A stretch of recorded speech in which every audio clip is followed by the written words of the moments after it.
The Orange County Senior Center is a place where elderly people come for activities that bring joy and purpose to their day. A place where special educational opportunities and presentations, along with a packed schedule of events and classes, occupy retired people's time.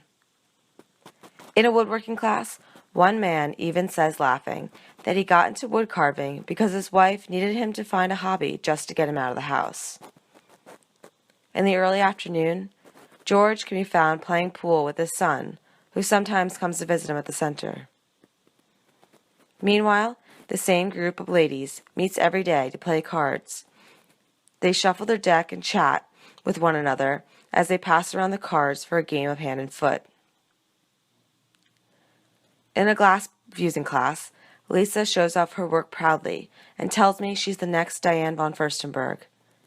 It's the only creative craft I can manage to do with my severe tremor, she explains. When I give people my jewelry as gifts, they can never believe that I could actually make that.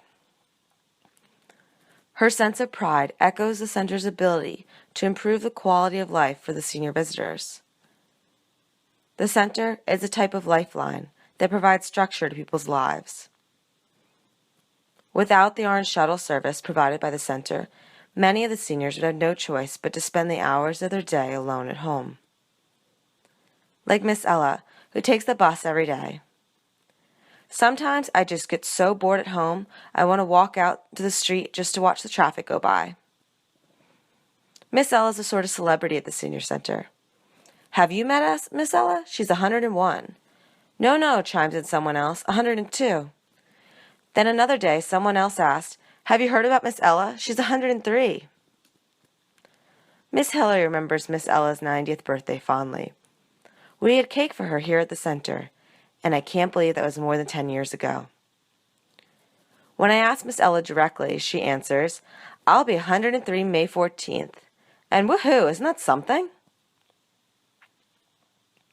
At noon every day, Miss Ella attends the catered lunch, which is one of the most popular events at the center. Tom Hammers comes to lunch 3 days a week.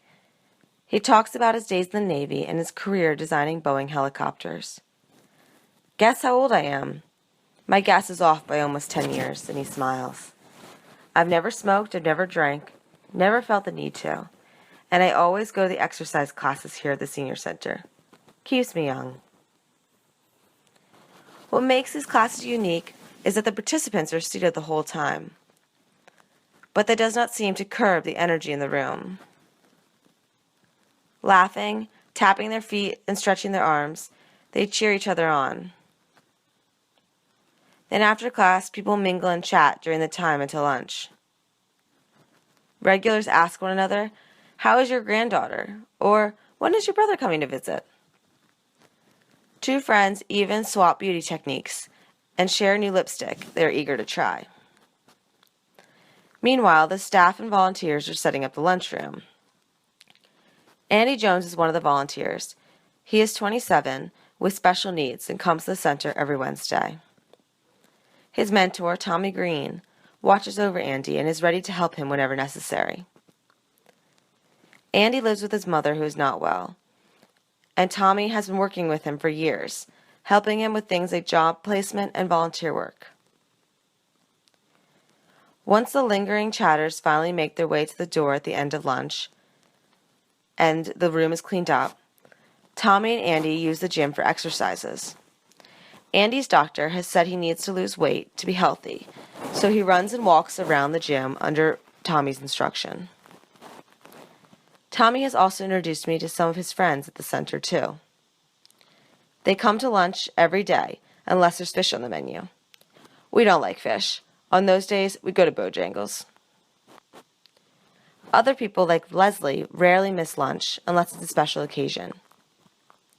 On one such special occasion, she was waiting by the front door for her sister, who was driving an hour to pick her up for lunch. Every year, my sister picks me up and we go to lunch to celebrate our oldest sister's birthday. She died, you see, right before her birthday, so we keep celebrating it for her every year. Moments like these serve as a reminder of the difficulties of aging and losing many of the people you love.